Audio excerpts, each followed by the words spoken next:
Hello everyone, in today's video we are going to discuss all the questions from cell cycle and cell division which was asked in NEET 2023. So let's start. First question, process of appearance of recombination nodules occurs at which substage of prophase 1 in meiosis? So इस question को solve करने से पहले meiosis का basic concept देख लेते हैं. So meiosis में दो फेज होते हैं. फर्स्ट होता है meiosis 1 एंड नेक्स्ट होता है meiosis 2. meiosis 1 में भी 4 फेजेस होते हैं. अब जो प्रो फेज होते हैं वो meiosis 1 का सबसे बिगेस्ट फेज है. इसमें 5 सब फेजेस होते हैं. Leptotene, zygotene, pachytene, diplotene and diakinesis. Similarly meiosis 2 में भी 4 फेज होते हैं. Prophase 2, metaphase 2, anaphase 2 and telophase 2. अब जो लैप्टोटीन है उसका मेन इंपॉर्टेंट फंक्शन है दैट जो क्रोमोसोम स्प्रेड आउट है वो स्टार्ट हो जाते हैं क्वाइलिंग और क्रोमोसोम हमें थ्रेड के जैसे अपीयर होते हैं लैप्टोटीन में. नेक्स्ट जाइगोटीन में दो होमोलोगस क्रोमोसोम के बीच में एक स्पेसिफिक स्ट्रक्चर का फॉर्मेशन होता है जो इस दोनों होमोलोगस क्रोमोसोम को बाइंड करके रखेगा. स्ट्रक्चर को बोलते हैं synaptonemal complex. So the main important characteristics of zygotene is that it lead to the appearance of synaptonemal complex. Next pachytene और पैचिटीन, इसमें दो होमोलोगस क्रोमोसोम के नॉन सिस्टर क्रोमैटिड के बीच में जेनेटिक मटेरियल का क्रॉसिंग ओवर होगा. And this process of pachytene is a enzyme mediated process which lead to the appearance of recombination nodule. So जब भी तुम्हें पैकाइटीन को आइडेंटिफाई करना है तो वहाँ पे या तो क्रॉसिंग ओवर दिया हुआ होगा दैट इट लेड टू, फिर it is a enzyme mediated process या फिर रिकॉम्बिनेशन नोड्यूल. तो ये तीनों टर्म में से कुछ भी एक तुमको दिखे इसका मतलब वो प्रोसेस पैकाइटीन है. Next diplotene. सो डिप्लोटीन में इस सिनेप्टोनिमल कॉम्प्लेक्स का डिसोसिएशन होता है. एंड डायाकाइनेसिस में दो होमोलोगस क्रोमोसोम का टर्मिनलाइजेशन होता है. सो हमें क्वेश्चन में पूछ रहा है appearance of recombination nodule occur at with sub phase of prophase 1. So recombination nodule appear होता है एट पैकाइटीन. सो हमारा करेक्ट आंसर हो जाएगा option number A. Next question. So the question says that which of the following stages of meiosis involves the division of centromere? So इतना तो हमें पता है that centromere का डिवीजन एनाफेज में होता है. अगर वो प्रोसेस माइटोसिस है तो माइटोसिस में तो सिंपल 4 फेज होते ही हैं, prophase, metaphase, anaphase and telophase. Anaphase में सेंट्रोमियर का डिवीजन होता है. बट अगर हम मियोसिस का बात करें तो मियोसिस में मियोसिस 1 और मियोसिस 2 होते हैं. मियोसिस 1 के एनाफेज 1 में सेंट्रोमियर का डिवीजन नहीं होता क्योंकि मियोसिस 1 में दो होमोलोगस क्रोमोसोम का पेयरिंग होता है. तो एनाफेज में सिंपली दो होमोलोगस क्रोमोसोम सेपरेट हो जाते हैं.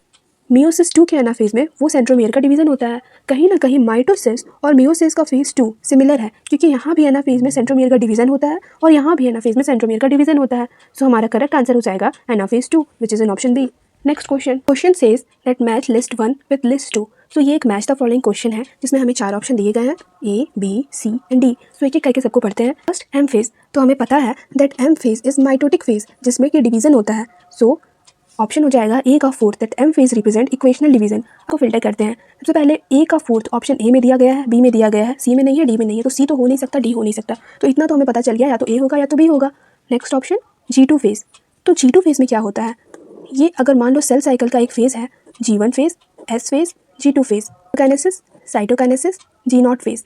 सो G2 फेज में क्या होगा, तो देखो G2 फेज के जस्ट बाद कैरियोकाइनेसिस होने वाला है कि न्यूक्लियस का डिवीजन होने वाला है और G2 के पहले एस फेज हो चुका है, मतलब डीएनए का रेप्लिकेशन हो चुका है. तो डीएनए का रेप्लिकेशन के बाद न्यूक्लियस का डिवीजन के बीच में जो फेज होता है उसको बोलते हैं G2 फेज. तो G2 फेज में जो भी प्रोटीन बच जाता है सिंथेसिस होता है. सो बी का ऑप्शन हो जाएगा A that in G2 phase protein are synthesized. So अब देखो ए और बी में से बी का ऑप्शन 1 सिर्फ यही दिख रहा है, ए में नहीं दिख रहा है, मतलब हमारा करेक्ट आंसर हो जाएगा option B. Next question stage. So question stage और G0 स्टेज एक इनएक्टिव स्टेज होता है. G0 स्टेज एक क्वेश्चन और इनएक्टिव स्टेज होता है जिसमें सेल का डिवीजन तो नहीं होता बट सेल उसमें मेटाबॉलिकली एक्टिव होता है. तो हार्ट और न्यूरॉन नॉर्मल सेल की तरह हर समय डिवाइड नहीं करता. इसका डिवीजन कुछ एक स्पेसिफिक कंडीशन में होता है. जैसे मान लो कहीं पे डैमेज हो गया तो ऐसे सेल जो हमेशा तो डिवाइड नहीं करते हैं बट वो मेटाबॉलिकली एक्टिव होते हैं कि वो कभी भी डिवाइड करने के लिए रेडी हैं, तो वैसे सेल G0 स्टेज में होते हैं. सो सी का ऑप्शन हो जाएगा second that in question stage the cell are metabolically inactive. And option D G1 phase. So दिख रहा है तुमको that G1 phase is the interval between synthetic phase and division phase. Cytokinesis और डीएनए रेप्लिकेशन के बीच का जो phase है वो होता है हमारा G1 फेज. सो डी का ऑप्शन हो जाएगा third that G1 phase is the interval between mitosis karyokinesis and cytokinesis में माइटोसिस होता है, between mitosis and initiation of DNA replication that is before S phase. So D का option third और हमारा correct answer हो गया option B. Next question. Given below are 2 statements. Statement 1, during G0 phase of cell cycle, the cell is metabolically inactive. And statement 2, the centromere undergo duplication during S phase of interphase. So हमें बताना है that इन दोनों statements में कौन सा correct है. First option बोल रहा है that during G naught phase the cell is metabolically inactive, तो ये बात गलत है। ड्यूरिंग जी नॉट स्टेज, अब जी नॉट स्टेज को क्वेश्चन स्टेज बोला जाता है क्योंकि इसमें जो सेल होते हैं वो हमेशा डिवाइड नहीं करते, but during G naught phase the cell is metabolically active, वो सेल एक्टिव होते हैं तभी तो जब नीड होगा तो वो डिवाइड करेंगे, और ये बोल रहा है इनएक्टिव होते हैं, तो ये गलत हो गया। Statement 1 is incorrect. Statement 2, the centromere undergo duplication during S phase of interphase, तो ये स्टेटमेंट बिल्कुल ही करेक्ट है। जो एस फेज होते हैं उसमें दो काम होता है।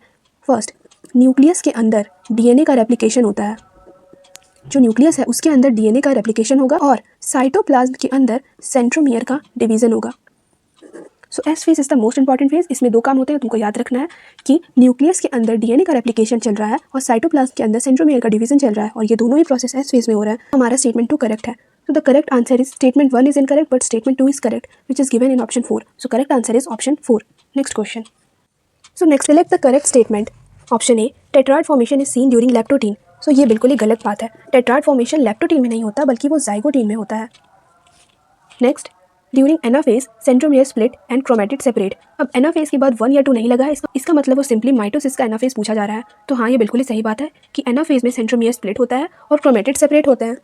Option C, terminalization takes place during pachytene, तो ये स्टेटमेंट भी गलत है। टर्मिनलाइजेशन मियोसिस 1 के लास्ट वाले सरफेस में दिखता है, जिसको बोलते हैं डायाकाइनेसिस।